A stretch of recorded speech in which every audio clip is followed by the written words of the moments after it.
Ladies, do you want to know how to become a literal goddess and murder at least 2 of your husbands? Today, I'm going to teach you about a little shero who did. Meet Agrippina the Younger. She was born on November 6th, 15 AD. She was a Scorpio and a princess. She was a descendant of Mark Antony, who you may know as Cleopatra's husband, and Augustus, the first emperor of Rome. Agrippina the Younger was born while her father, a general named Germanicus, was doing his thing in what is now Cologne, Germany. Agrippina's family traveled around the Rhine River in Gaul, where Germanicus was busy just being general, and I love that for them. I like to imagine that they were in the 20 AD version of van life, just traveling around the countryside, just having a great time in the middle of a war zone. And it's like wars don't really have spectators anymore. We didn't do that in Vietnam or Iraq or Afghanistan. And I think we're all worse off for it. I guess they kind of had spectators. There were people there. Anyway, a little while after Agrippina was born, Germanicus was called to Syria. Her parents dropped the kids off with their Mima, and then about a year after they arrived in Syria, Germanicus died under questionable circumstances. This was a huge surprise to everybody, and it was also probably a murder. Agrippina's mom returned to Rome, and the family was reunited. She and her siblings, Caligula, stay tuned, Drusilla and Livilla, her younger sisters, and a few other brothers who just weren't really relevant, all moved into what can only be described as Roman girlboss academy. We have Agrippina the Elder, a bad bitch. We have Antonia Minor, Mark Antony's granddaughter, and we have great-grandmother Livia, the wife of Augustus, who also had a bad habit of poisoning her enemies. Do we know what they were doing there? No. But I think it's safe to say that Agrippina learned everything she needed to become a Roman noblewoman. The year is 28. Agrippina is 13. She is single. She is ready to mingle. It's gross now, but it wasn't back then. Back then, noblewomen tended to get married young, honestly, as young as 12. I personally cannot endorse the tween wife, but it was normal then. Her great-uncle-grandpa, Emperor Tiberius, arranged a marriage between her and her first cousin once removed, a man named Domitius. Was Tiberius threatened by the girl boss he saw within Agrippina? We don't know, but I like to think yes. Although Domitius was wealthy, he also kind of sucked. He was mid at best, and at worst, he was, quote, a man who was in every aspect of his life detestable. When Domitius was a young man, he killed a freedman for refusing to drink as much as he was told, which was very frat, but not very nice. He also intentionally ran over a child who was playing with a doll. He also cheated bankers and stole prize money from people. Where do you draw the line? Personally, I don't like that he stole. He had 2 sisters, Domitia Lepida the Elder, who went by Domitia, and Domitia Lepida the Younger, who went by Lepida. They were named in what I can only imagine was a George Foreman type situation. During his marriage to Agrippina, Domitius was charged with treason, adultery, and incest with his sister Lepida.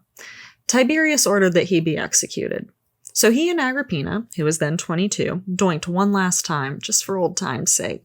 Luckily for him, Emperor Tiberius died, and the charges were dropped. I know what you're thinking. Were those political trials, or did Domitius actually commit incest? I don't care. And it doesn't matter, because there was a new emperor in town. His name was Caligula, and he was fine with incest. Yeah, that's right. Agrippina's brother was emperor. Our girl was ready to win friends and influence people, and she had her eyes on brother dearest. Caligula and his sister squad were presented as a package deal. There were coins minted that showed Caligula on one side and the sisters on the other side. And remember that time when Domitius was on death row and he and Agrippina shared one last doink just for old time's sake? Good news! They had a baby! They named their little bundle of joy Lucius Domitius Ahenobarbus. And honestly, it was all downhill from there. First of all, he was born breech, which the Romans took to be a terrible omen. Historian/gossip Suetonius says that after he was born, Domitius said, nothing that was not abominable and a public bane could be born of Agrippina and himself. And beloved historian/gossip Suetonius had more to say about the situation. Remember how I said that Caligula was fine with incest? Remember how Caligula and his sisters were a package deal? Yeah, Suetonius said that Caligula was doing his sisters. All of them. But especially Drusilla, who he definitely had a thing for. Yeah, so Caligula was married, but he and Drusilla were close. They were close. They were close. Okay, so for this whole video, I'm pulling a lot from two different sources, right? We have Suetonius and we have Tacitus. Neither of them lived at the same time as Agrippina. Like, Suetonius was born 15 years after Agrippina died. Like, history was about a story then, right? Like, it wasn't about, like, the whole truth, right? Like, at some point, like, Tacitus just writes, like, I am transmitting what was heard and written by my elders. And he just never says who those elders are. You kind of just, like, have to take the whole, like, cousin fucking thing with a grain of salt, right? Because it's like, maybe they had anti-Julio-Claudian sentiments. It was a patriarchy, so it's probably like an anti-girl boss thing. The moral of the story is that at the end of the day, history is written by gossips who write things down. Anyway, a year after Lucius was born, Caligula got sick and stayed in a lot. His sister/lover, Drusilla, also got sick, and he stayed by her bedside the entire time. So sweet. And then she died. She died, like, of normal causes, like, he didn't kill her. But after that, Caligula went, like, full mask-off, black pill, sigma male, like, Joker mode, right? Like, he deified Drusilla. He was like, my sister lover, sister? He was a sister lover. My sister is a goddess, now and in death. And everyone was like, yeah, sure, okay, yeah. If you were a girl, if you were a boss, if you were a girl boss, what would you do? Would you take that? Agrippina would not. She certainly would not. So she did what any girl boss would do, and she assembled her girl gang. Agrippina, Livilla, and Drusilla's actual widower got together, and, like, we don't have all the details, okay, whatever, but they were kind of maybe, like, just, like, a little bit involved in a plot to kill the emperor. The girl gang had haters. Yeah, Agrippina, Livilla, and Lepidus were accused of being lovers, which was funny because apparently their throuple was tacky, but being in a polycule with your brother is a-okay. Anyway, the girl gang got caught. So Agrippina and Livilla were exiled to the Pontine Islands off the coast of Italy. Now, to us plebeians, being exiled to an island off the coast of Italy sounds like a reward, but to them this was torture. Caligula sold off all of their furniture, jewelry, and slaves, so they were left without all of their precious valuables. Lucius was also sent to live with his aunt. Lepidus was found guilty and executed, and Agrippina had to carry his ashes back to Rome. What was Mr. Agrippina doing during this time, you ask? Great question. Being old. Yeah, 1 year after this, Domitius died of gout or something. He left about 1/3 of all of his wealth to Lucius, but Caligula swooped in and took it all away. 1 year later, Caligula, his real, legal, not sister wife, and his daughter, named Drusilla, all died. They were poisoned, but not by Agrippina. Yeah, she probably didn't kill them, but, like, you'd be forgiven for thinking she did. But did we get Empress Girl Boss from this? No. Instead, Agrippina's paternal uncle Claudius became the new emperor of Rome. So Claudius saw the shit show that was Agrippina's family, and he didn't love it. So he wanted to, like, fix the imperial family's image. So he started by lifting the exiles on Agrippina and Livilla, which was good, because they did nothing wrong, and history showed that they were right to want to murder their brother. Agrippina reunited with her precious baby boy, Lucius. And so now she wondered, how could she take her rightful place as the baddest bitch in all of Rome? How could she get her precious baby boy on the throne where he belonged? Agrippina was going to need money, and she was going to need connections, so she came up with a simple 10-step plan. Step 1, get a hot, rich husband. Since Agrippina was a single mom in a literal patriarchy, she was going to need a powerful man by her side. But how she went about this was not great. She would actually hit on married dudes, like in public, in front of their wives. At one point, somebody was so offended by this that they actually slapped her across the face in public. Yeah, so she didn't find a man this way. But you know what? A girl boss always gets up and tries again. Step 2, get my baby boy's money back. Without a man, she was going to need money. So she asked Uncle Claudius to reinstate Lucius's inheritance, and he did.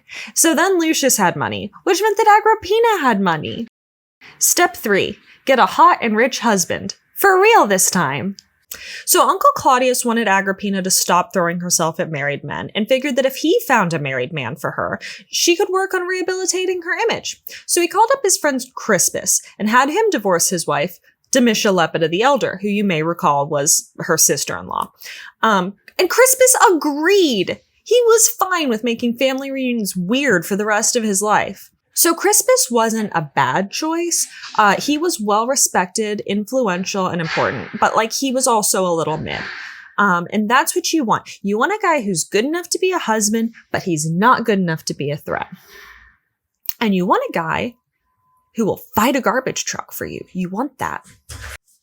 He was a match for a girl, he was a match for a boss, but he was no match for a girl boss. Agrippina convinced him to name her as the heir to his very large fortune, and he agreed because a good woman makes a man do insane things. You will never believe what happened next. He died. He just died of natural causes. Step 4, profit. Though Agrippina acquired her own wealth entirely through hustle and girl bossery, she wasn't the only woman owning her sexuality in ancient Rome. Claudius was married to a woman named Valeria Messalina, who was also his cousin's daughter, and the daughter of Domitia Lepida the Younger, Agrippina's other sister-in-law / maybe her ex-husband's incestuous lover, making her Agrippina's niece. Valeria Messalina was a girl boss in her own right, so she had her own boy toy, a man named Silius. She was actually cheating on Claudius so hard that she actually took Silius as her second husband and had a wedding with a banquet with him and everything. What can I say? Ancient Rome loved a polycule. But Claudius did not. He put her to death and ordered a damnatio memoriae, which removed her name from all public places and destroyed statues with her likeness. So anyway, Claudius needed a new wife, and who was newly single? But Agrippina. Step 5, become Empress of Rome. Suetonius says that Agrippina seduced Claudius, that she, quote, took advantage of the kisses and endearments which their relationship admitted to inflame his desires.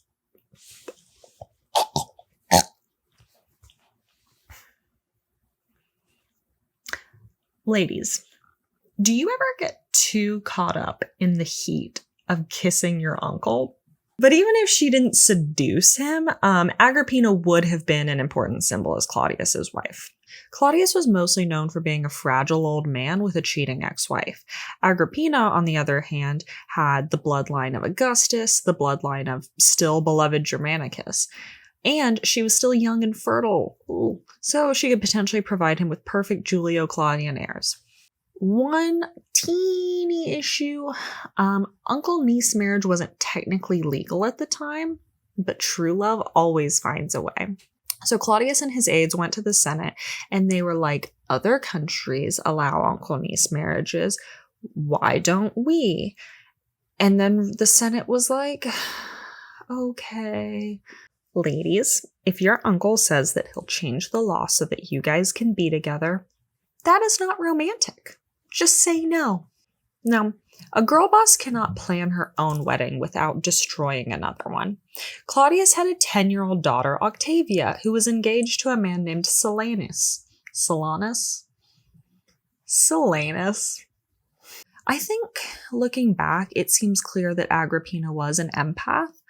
Because she thought back to the time that she was accused of doinking her brother and how that hurt. And it was really embarrassing and also maybe not true. So she went ahead and had Silanus publicly accused of incest with his sister. Oops. Silanus had to resign as praetor and committed suicide on Claudius and Agrippina's wedding day. Now, at this point, Agrippina's beautiful baby boy, Lucius, was 13, and she wanted to make sure that he was in the line of succession. Claudius formally adopted Lucius, his great-nephew, who then changed his name to Nero Claudius Caesar Drusus Germanicus, or as we know him, Nero. Step 6. Bad bitch in charge. Claudius granted Agrippina the title of Augusta. This was the first time in Roman history that a sitting emperor's wife received that title. And it wasn't just honorary. It implied that Agrippina was nearly divine, and it gave her the right to issue coins, wear imperial regalia, and rule a court. So while she wasn't technically like Empress Regnant, she certainly reigned hard. Step 7. Make my son heir. You'd think that since Agrippina was literally a goddess, that would be the end, right? Wrong. Girl bosses are always hustling. The status is never quo. Claudius already had a son, Britannicus. Boo! He was 4 years younger than Nero. Claudius was a fragile old man, and he needed to pick an heir in case he died, of natural causes, of course. So Nero and Britannicus were made co-heirs. But Agrippina knew you don't settle for co-anything. She replaced Britannicus's tutors and guards with people who were loyal to her. We have a guest. Meanwhile, Nero was rising through the ranks. He became a man at age 13 when all the other boys became men at 14. The Senate also decided that Nero should just get to be consul when he turned 20, so he sat around as consul-elect. He was mostly just allowed to give speeches in the Senate, which I'm sure he did, and I'm sure he did a great job. But all of this really solidified his place as Claudius's successor. Britannicus was the backup whether he liked it or not. Step 8. Make the family tree a box. Agrippina and Claudius loved the way their uncle-niece marriage united their family, but wanted to take it a step further. What if they married their now single daughter, Octavia, to Nero? One catch, they were legally brother and sister. Oops. Well, incest hadn't stopped them before.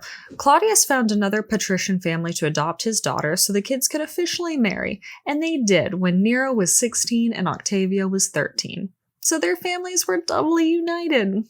Step 9. Kill people who make you mad. Around this time, Agrippina was the baddest bitch in the land, a literal goddess walking among mere mortals, and she was rightfully feeling herself. One guy had the audacity to build a beautiful garden, and Agrippina didn't have that. So she had him accused of extortion and, quote, addiction to magical superstitions. I don't know what that means. I'm just transmitting what was heard and written by my elders. But she didn't stop there. Remember Lepida, aka her other ex-sister-in-law, aka her ex-husband's accused lover, aka her current uncle-husband's former mother-in-law? Yeah, Lepida was about on par with Agrippina. Socially, she was not a goddess. They were both pretty and rich, even though Lepida was old enough to be Agrippina's mom. Tacitus says that they were, quote, as unchaste, as disreputable, and as violent as the other. They were strong, badass women pitted against each other by the patriarchy. Lepida tried to take Nero under her wing. She tried to charm him by being nice and motherly, like a mom would. That was beneath Agrippina. So, Agrippina did what any woman in her position would do. She had her accused of trying to kill her with witchcraft, destroying the peace, and failing to control her slave gangs. Lepida was executed. Claudius wasn't a fan of Agrippina's girlbossery. Don't feel bad for him. Clearly, he just felt threatened by an independent woman. Britannicus was about to turn 14 and become a man. Once he came of age, Claudius wouldn't need Agrippina and Nero anymore. Claudius could just die and be happy that his real son would be emperor. In his last speech to Senate, Claudius said that he would right the wrongs done to Britannicus. Step 10. Oh no, you don't. But he didn't get far, because Agrippina had him poisoned. She employed fellow girl boss Locusta, a poison expert, to kill the emperor. Women supporting women, you love to see it. A few days after writhing in misery, Claudius died, and 16-year-old Nero decided to promote himself from co-heir to sole emperor. Nero was emperor on paper, but Agrippina was still the bad bitch in charge. And the first order of business was to remind everyone that she was Empress Mommy. So emperors would have an imperial password that they'd use to show they were part of the inner circle and they could be trusted. Agrippina made the first imperial password Optimum Matrum, or Best Mom, which, if a man isn't going to recognize you, you recognize you. And Agrippina held a massive funeral for Claudius, second only to Augustus's. She had Claudius deified, which made her the widow of a god, which made them co-gods. She also became chief priestess of his cult. I think that if Agrippina were to do it all over again, she might consider not doing this, because it is a little pick-me. I'm not trying to judge her. I'm a woman supporting women. Agrippina made it seem like she was the empress, not Nero. Like, they'd walk through the streets together, and Agrippina would sit in the litter, which is this cool chair where, like, you sit and poor people carry you, and then Nero would walk beside her on the ground. So we love the optics. Queen shit. Agrippina also shattered the glass ceiling by getting involved in politics. Women weren't really allowed in the Senate, so she had the Senate convene in the palace so that she could eavesdrop on them. She also issued coins depicting her and Nero as a package deal, a mommy-son ruling duo. And Nero was fine with it, I guess. He was really more of an artist than an emperor. He was also in an unhappy teen marriage with his stepsister wife, who he hated. So he began a relationship with a freedwoman girl named Acte. Acte wasn't good enough for Agrippina. You don't marry the help. Like, honestly, Nero, who raised you? Agrippina demanded that Nero produce the perfect Julio-Claudian heir with his stepsister wife Octavia, but Nero wasn't interested in doing that. He had some friends who tried to cover up his affair with Acte, one of them going as far as to pretend that Acte was his mistress, just to keep Octavia looking good and to hide Acte from Agrippina. To placate her, Nero sent her some dresses and jewels that were part of the imperial collection. Agrippina took offense to this and read it like Nero was keeping the rest of the imperial collection away from her. Agrippina wasn't having any of it. How ungrateful of him. Like, she made her precious baby boy emperor, and he had the audacity to treat his goddess mom like that? Agrippina was like, fine, I'm gonna support Britannicus. He's the true and worthy heir, because he's not adopted like Nero. He doesn't need his mommy to make him emperor because she's a dead whore. Nero only got to be emperor because his mom swung it, and Agrippina swore to swing it the other way.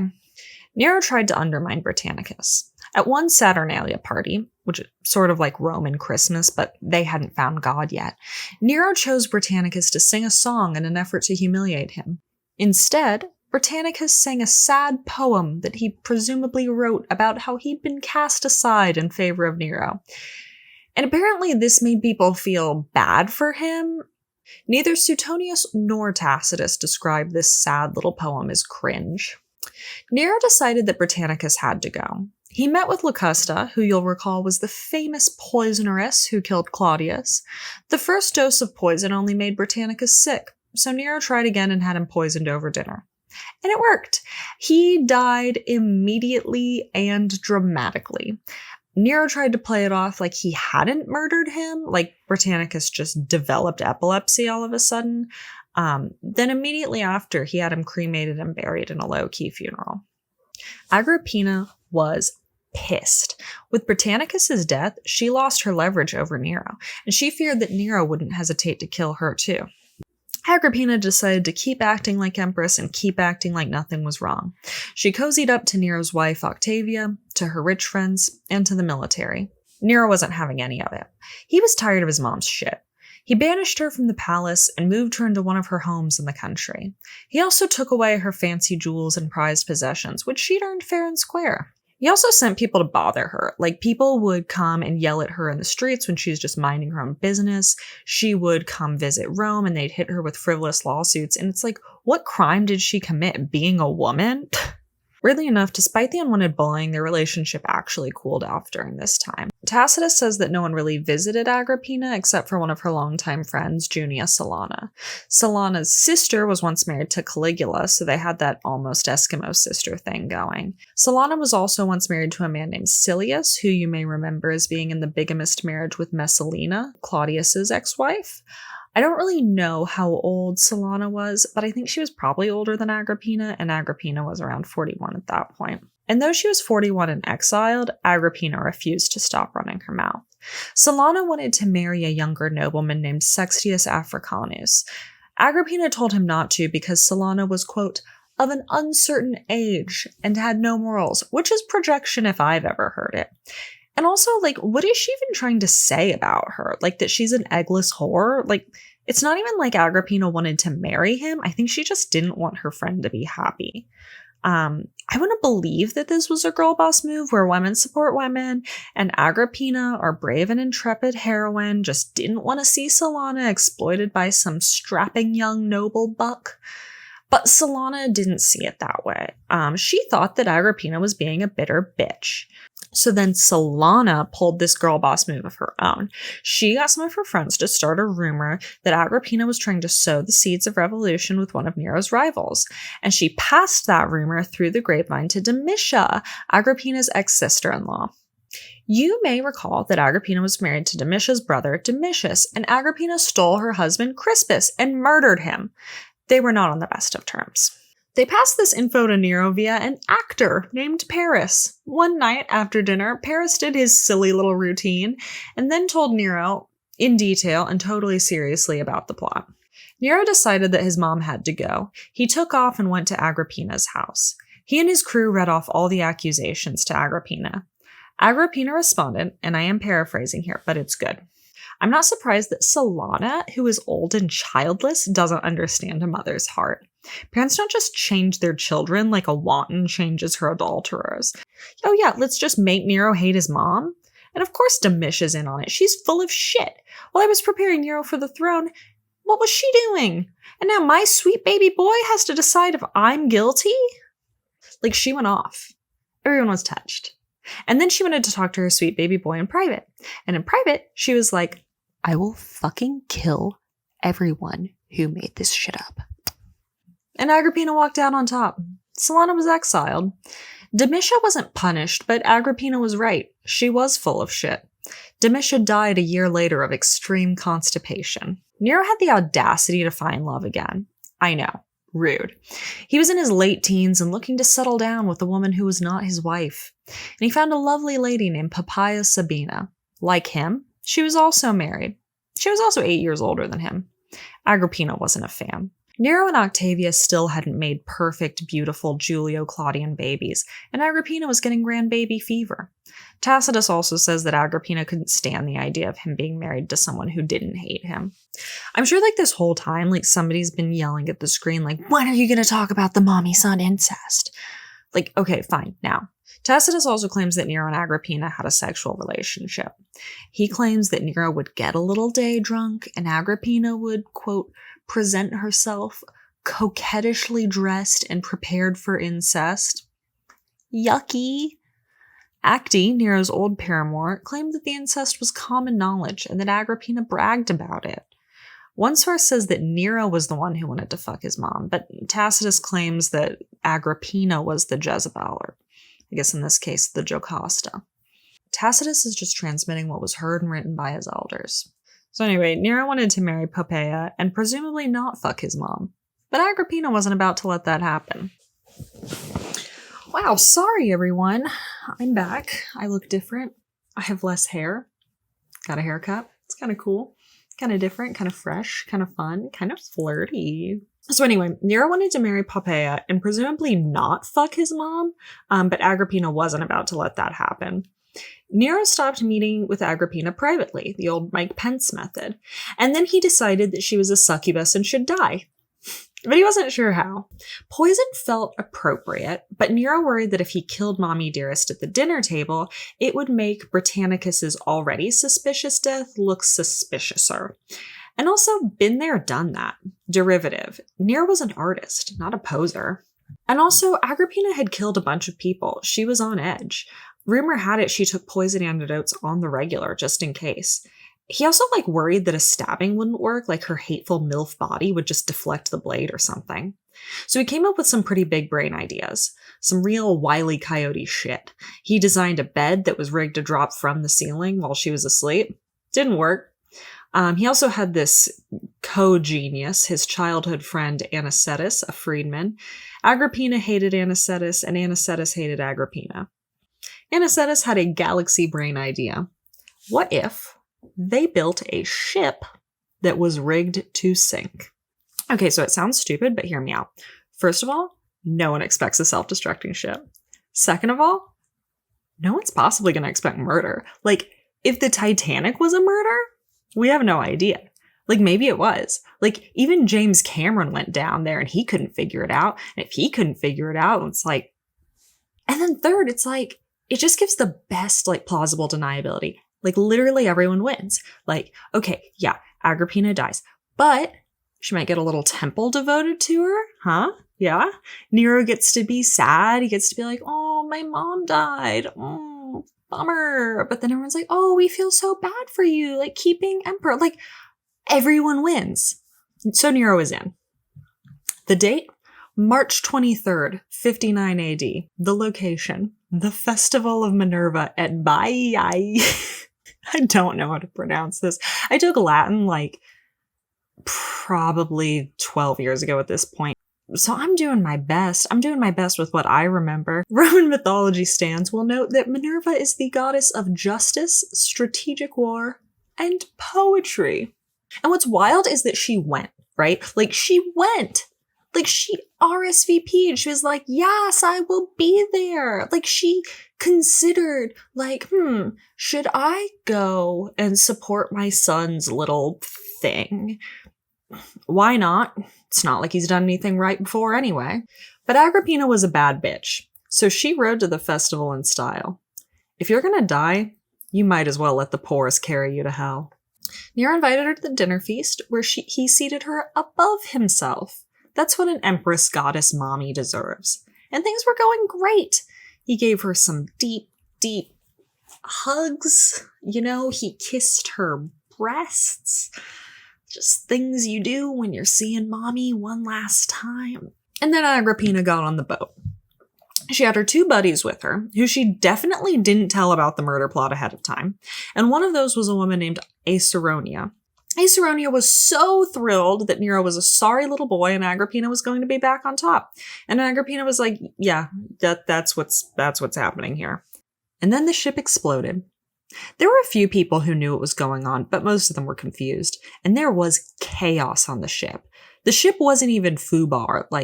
So the people on the ship were just like, we have no choice. We sink this ship or it sinks us. Meanwhile, Acerronia is hysterical. She's like, I'm Agrippina. I'm the emperor's mom. Save me. Save me. And the guards were like, that's Agrippina. Get her. And they're just like beating her to death with oars. Agrippina shut right up. She jumped off the ship and she swam. And she swam until she found a little fishing boat who took her back to shore. I'm a good swimmer. Look at this. This is Olympic. And then she went back to her little house where she cracked open a bottle of wine. And then she started putting the pieces together. Nero invited her there to kill her. And he was so nice to her. And then the ship just exploded out of nowhere. Like, he was competent enough to do that? And then Acerronia was bludgeoned to death, not just for lying, but for claiming she was Agrippina? So Agrippina played it real cool. So she wrote to Nero, and she told him that she'd been saved from a terrible accident, thanks to his kindness and the love of the gods. And could he please not visit her because she needs a nap? And Nero freaked out when he got this. He thought Agrippina would be there any minute to murder him. He called up his friends, Seneca and Burrus, and he told them that he maybe might have tried to kill his mom with an exploding ship. And his friends are like, yeah, she'll probably be here any minute to murder you. Anicetus, chief Looney Tunes strategist of the Roman Empire, decided he would kill Agrippina first. Meanwhile, at the festival, there was chaos.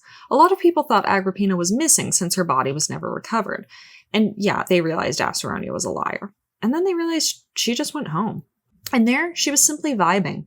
She waited for her son to send a message back, but instead, Anicetus and the boys showed up. She was like, hey, tell Nero that, I'm great, I'm refreshed, I had a cute little swim, but he wasn't there for that, and they both knew it. It was her time. They started clubbing her, they started stabbing her. And as they went to deliver the final stab wound, she pointed to her womb and told them, smite my womb. And they did. And she died, but not nearly as disrespectful as how they buried her. She did not get the funeral that tradition demanded she deserved. She was cremated on a couch. She was a living goddess, kind of, and they cremated her on a couch.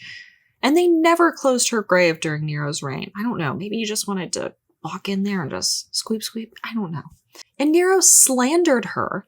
He said that she was responsible for pretty much every scandal of the Claudian reign, which is flattering, but wrong, and that she'd been plotting to overthrow the empire. And he decreed that they would celebrate her death every festival of Minerva, and he made her birthday an official unlucky day. Like, is that not so petty? Like, this just goes to show that behind every man, there is a much more successful woman who he does not appreciate and wants to murder. That is the lesson here. That is the only takeaway.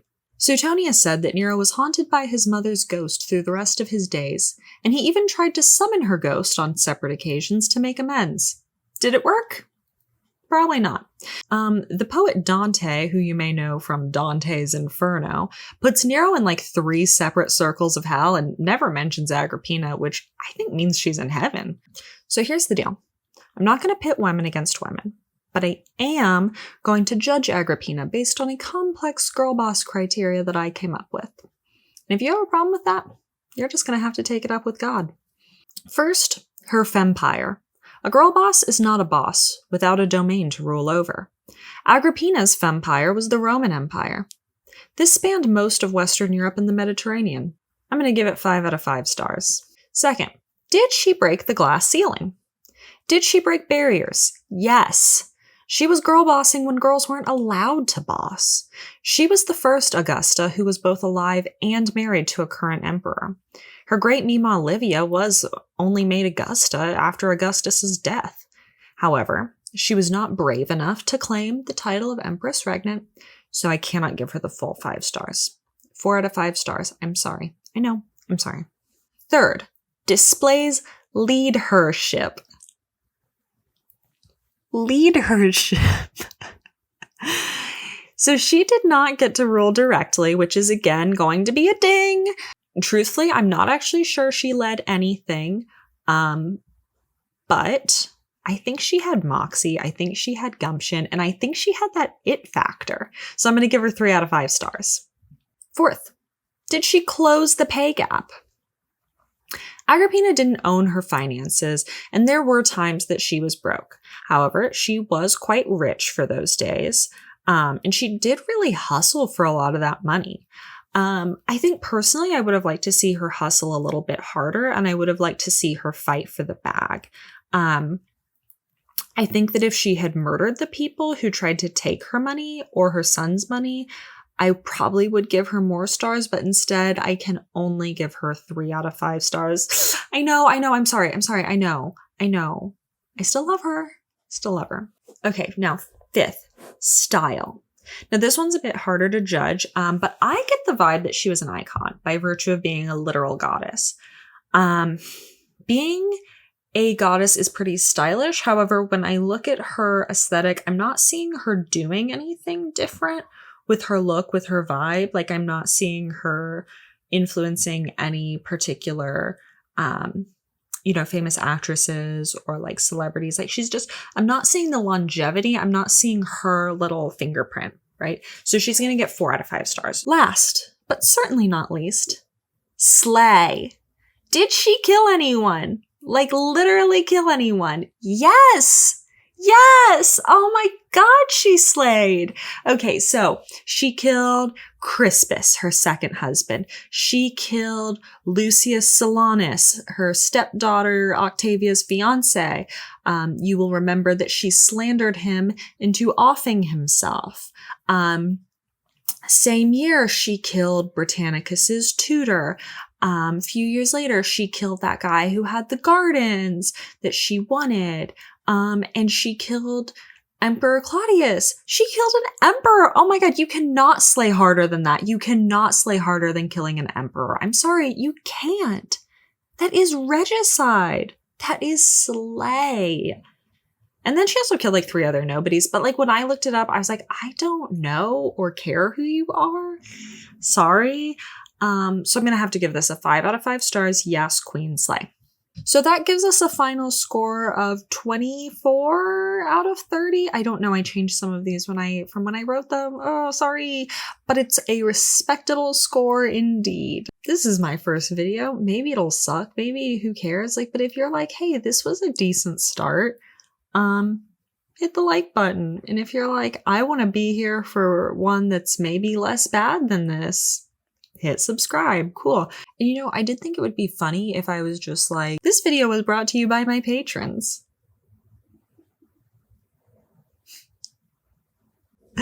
I'm kidding. All right. See ya.